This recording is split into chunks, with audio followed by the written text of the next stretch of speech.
मैं जिला पार्षद दर्शनगिरी महामंडलेश्वर श्री पंचदशनाम जूना अखाड़ा। आज हमने हमारे सभी जिला पार्षद, चेयरमैन, जो हमारे सामाजिक कार्यकर्ता हैं, धर्म की रक्षा करने वाले हैं, गौ गंगा गायत्री की सेवा करने वाले हैं, उन सब के लिए एक सहभोज का कार्यक्रम किया था। सहभोज मतलब जैसे हम प्रकृति के साथ जुड़ के हम लोग भोजन करें। तो यहाँ गौ माता है, गौ माता के घी, दूध, दही से ही हम लोगों ने आज यहाँ मालपूड़े और देसी भोजन की व्यवस्था की है। तो बस एक सामाजिक कार्यक्रम था दीपावली मिलन पे, उसी उपलक्ष्य में ये सब हमारे कार्यकर्ता बंधु पधारे हैं, हमारे पार्षद पधारे हैं। महाराज जी, जैसे अभी आपने कह दिया कि सहभोज का आपने कार्यक्रम रखा है, दिवाली का मौका भी है, बहुत अच्छी बात है, मगर इसको अगर राजनीति से जोड़ के देखा जाए तो क्या कुछ ऐसा नहीं लग रहा आपको कि जैसे हर विषय के बहुत से पहलू होते हैं। आप पत्रकार बंधु हैं, उसका कुछ भी आप उसका अंश निकाल सकते हैं जी, मगर जो हमारा कर्तव्य था, हमारे पार्षद बंधु यहाँ आपके सामने है। घी मैंने नहीं लगाया, आटा किसी ने दिया, घी किसी ने दिया। एक जगह है, ये मातृभूमि की है, गौ माता ने घी, दूध, गव्य दिए हैं। तो ये सबके मिलके ही हमने प्रसाद की व्यवस्था की। अरे तो नीचे पड़ ले, नीचे रख, नीचे जा। शुरुआत की हम लोगों ने छोटी सी। निर्माणाधीन अगर गौशाला की बात की जाए तो इसके लिए आपके पास यहाँ पे कितनी एकड़ जगह है और कितने जमीन के अंदर ये निर्माणाधीन होगी? अभी तो वैसे मेरा पैतृक गांव है ये। पहले मैं 10 साल से बाहर सेवा देता था, तो अभी जिला पार्षद बनने के बाद ही मैं यहाँ आया था। तो गांव में यहाँ इतनी ज़मीन नहीं है। पहले हमने गांव में शुरुआत की थी गौशाला की, 2 कनाल हमको मिले थे सरपंच जी से। फिर वहाँ भी हॉस्पिटल आ गया तो हमने ये मेरी पैतृक ज़मीन थी जो पूर्वजों की थी। तो माता जी को मैंने अनुरोध करके करीब 1.25 एकड़ जो मेरे हिस्से की थी वो गौशाला को दे दी है। तो भी यहाँ पे हम लोग गुरुकुल बनाएंगे और एक संतों के लिए वृद्धाश्रम और एक महाकाल जी का भव्य मंदिर बनेगा। और गौ माता के लिए तो हमने कुछ व्यवस्था की है जितना हमसे हो पाया है, आप सबके सहयोग से। महाराज, जिस टाइम आप ये पार्षद पद के लिए, जिला पार्षद पद के लिए चुने जाने थे, उससे पहले जब आप इलेक्शन में घूम रहे थे, आपने एक वादा किया था कि लगभग 100 गौशालाएं आप खोलेंगे, याद होगा आपको? मेरा उद्देश्य तो महाराज जी ने ये वादा किया था कि खोल चुके हैं पहले। नहीं, मेरा उद्देश्य मानने तो ये है कि हर गांव में गौशाला होनी चाहिए। अब सरकार ने भी एक प्रोजेक्ट लाया हुआ है, सरकार और एक जियो गीता के माध्यम से, सरकार के माध्यम से, गौ सेवा आयोग के माध्यम से, कि पंचायत जमीन दे, रेजुलेशन पास करके सरकार और जो संस्थाएं हैं वो मिलकर उसकी व्यवस्था देखेंगी। तो मैं तो हर गांव के सरपंचों से भी अनुरोध करता हूं, वैसे प्रैक्टिकल मिलता हूं तो इस आपके चैनलों के माध्यम से भी सबसे अनुरोध करूंगा कि आपके पंचायत का रेजुलेशन पास कीजिए। सरकार आपको हर संभव प्रयास करेगी, सहायता देगी, शेड बना के देगी, 4 द्वार देगी, ट्रैक्टर तक देगी। जो महाराज जी ज्ञानानंद जी है उनकी संस्था के माध्यम से वो सब व्यवस्था आप लोगों को खड़ी होगी। क्योंकि मैं समझता हूँ कि गाय है ये प्रकृति को चलाने वाली है, जगत जननी है, हमारी माँ है। कुछ लोग इसको नहीं मानते, उनका अलग विषय है, मगर हम लोग मानते हैं क्योंकि हमें खाने पीने, स्वस्थ रखने के लिए इसमें बहुत बड़ा इसका योगदान है। मैं 10 साल से इसके पंच का उपयोग करता हूँ। गौमूत्र जब जी करता है मैं डायरेक्ट इनका गौमूत्र लेता हूँ। गंगा के समान इसका गौमूत्र भी कभी खराब नहीं होता।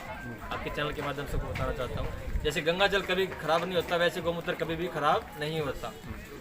तो यहाँ पे गुरुकुल, संताश्रम, महाकाल का मंदिर और गौशाला, ये सब चीज़ें यहाँ आगे भविष्य में बनेगी। आपको देख सकते हैं स्ट्रक्चर वगैरह हम सब। आपकी छोटी सी गौशाला में जो ये नई नस्ल की गाय खड़ी है, इसके बारे में विस्तार से बताइए।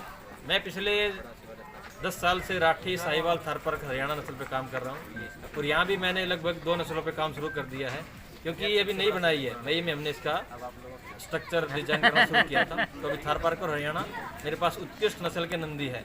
हम लोग जहाँ अच्छी गौशालाएँ हैं वहाँ पे नंदी भी देते हैं साल भर, 1.5 साल, 2 साल के लिए। अगर वो हमारा कोऑपरेट करते हैं, नंदी की देखभाल अच्छे से करते हैं, तो हम थोड़ा लंबा समय भी देते हैं। क्योंकि एक नंदी है गौ माता का, जो नंदी महाराज है, उसका एक बीज होता है वो, तो बीज इतना अच्छा होगा उतनी अच्छी नस्ल हमें आगे भविष्य में मिलेगी। तो एक नंदी का भी चुनाव मैं सुझाव देता हूँ सभी गौशालाओं को, या जो भी सामाजिक आदमी एक ये बैठी है सुझाव मांगते हैं। क्योंकि हमने हमारी संस्था और जो हमारा जो संस्कार है वो हमेशा से इसी प्रकार रीजनेट होते रहते हैं। क्योंकि नालंदा, तक्षशिला जैसे मुसलमान जो आतताई आए थे उन्होंने खत्म कर दिए थे, मगर जो ट्रांसलेट हमने वर्ड ऑफ माउथ एक दूसरे को बताया वो कभी खत्म नहीं हो सकता, मैं समझता हूँ। तो उसी को हम आगे बढ़ाते हुए प्रक्रिया है, कोई नया नहीं कर रहा हूँ मैं काम। जैसे जो हमारी प्रणाली थी, सिस्टम था, उसको बस अगली सीढ़ी तक लेके जाने का प्रयास कर रहा हूँ। महाराज जी, पिछले दिनों बरवाड़ा में एक आंदोलन हुआ था, एक जुलूस निकाला गया था जिसमें अग्रसेन चौक के ऊपर जिसमें अग्रसेन चौक के ऊपर आपने एक भाषण दिया था और ये कहा, लोगों के बीच में ये कहा जा रहा था कि महाराज जी ने ये जो भड़काऊ भाषण दिया है उससे काफ़ी असर पड़ा है। क्या प्रशासन की तरफ से कोई नोटिस वगैरह आपके पास आया है? किस चीज़ का? जिस टाइम आपने भाषण दिया था कि सब अपने हथियार उठा लो, देखो आपने ही दिया।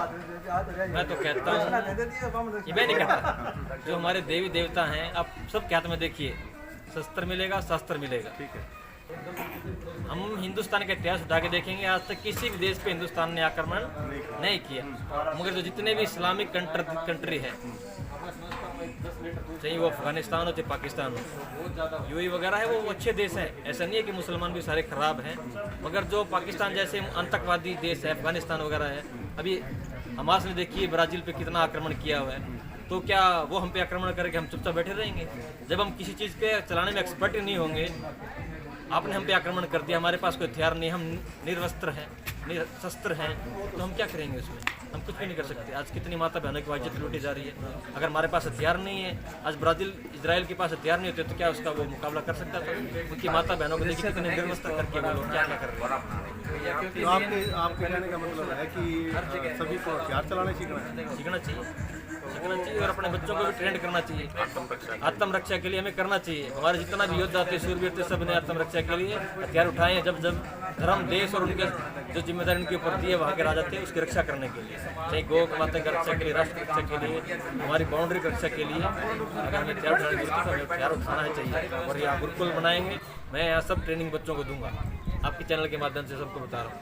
हम किसी पे आक्रमण करने के लिए नहीं, सेल्फ आत्मरक्षा के लिए हम कर रहे हैं। आपने अपनी भूमि पर जो ये कार्य शुरू किया है, क्या इसके साथ में और भी पंचायत की जमीन है जो अगर वो पंचायत अगर सहयोग करना चाहे तो? पंचायत तो तभी हमारी जमीन कुछ भदावड़ के पास थी, हम लोग लग रहे हैं कि वो हम यहाँ से उसको ट्रांसफर इस गौशाला के साथ लगती जमीन की बात की जाए, लगती जमीन भविष्य में होगा, सब चीज़ होगा। तो ये जो साथ लगती जो जमीनें हैं ये यहाँ के जमींदारों की, निजी लोगों निजी लोगों की, तो उनसे कभी बात चल रही है कि तो सबसे बड़ा महात्मा ने एक कदम आगे बढ़ाया तो दूसरा भी आगे बढ़ाएगा, इसकी चिंता क्यों करनी है? अभी फिलहाल यहाँ 1.5 एकड़ जमीन है उस आपकी। हाँ, मेरे पास 3.5 एकड़। वैसे ढाणीगाण ग्राम पंचायत के पास कितनी जमीन है? ये भी बनाई है। ढाणीगाण ग्राम पंचायत के पास कितनी जमीन है? लगभग 17 एकड़ जमीन जो ऐसी बड़ी कुछ भदावड़ में जा रखी है। और 7 किले जो सीवरेज प्लांट बन रहा है बरवाड़े का, जो गंदा पानी आता है, वो ढाणीगाण की जमीन है। मगर उसके बदले आज तक ढाणीगाण को कोई जमीन नहीं मिली है। जो मिली थी 7 किले वो गोचरण की है, गोचरण की बैठी है, किसी का अधिकार नहीं होता कभी भी। तो वो ढाणीगाण की जमीन 7 किले है, उसके बदले कभी मिलेगी। प्रयास अलग कर रहे हैं हम लोग कि उसके बदले नगर पालिका में कहीं न कहीं दूसरी जगह जमीन दे, तो वो मिल गई तो हम लोग दस्तखत करेंगे। मगर ये हमेशा जब तक धरती है धर्म के काम के लिए, देश के काम के लिए, ये जगह हमेशा उपयोगी रहेगी। आप लोगों को क्या संदेश देना चाहोगे? लोगों से संदेश देना चाहता हूँ कि तन मन धन से देश के लिए, समाज के लिए, राष्ट्र के लिए अपना जीवन यापन कीजिए। ये मत सोचिए कि आपने किसी को दान दिया है वो मिसयूज करेगा, क्या करेगा। आप अपनी तरफ से निस्वार्थ भाव से दान कीजिए। वो अगले का कर्म है, अगर वो माड़े कर्म करेगा, मिसयूज करेगा पैसे का, तो उसको कर्म उसी को भुगतना पड़ेगा। जैसे बड़े लोग, आप अपना कर्म कीजिए, फल की चिंता परमात्मा अपने आप देगा। ओम नमो नारायण। जय गौ। वो साईवाड़ का है।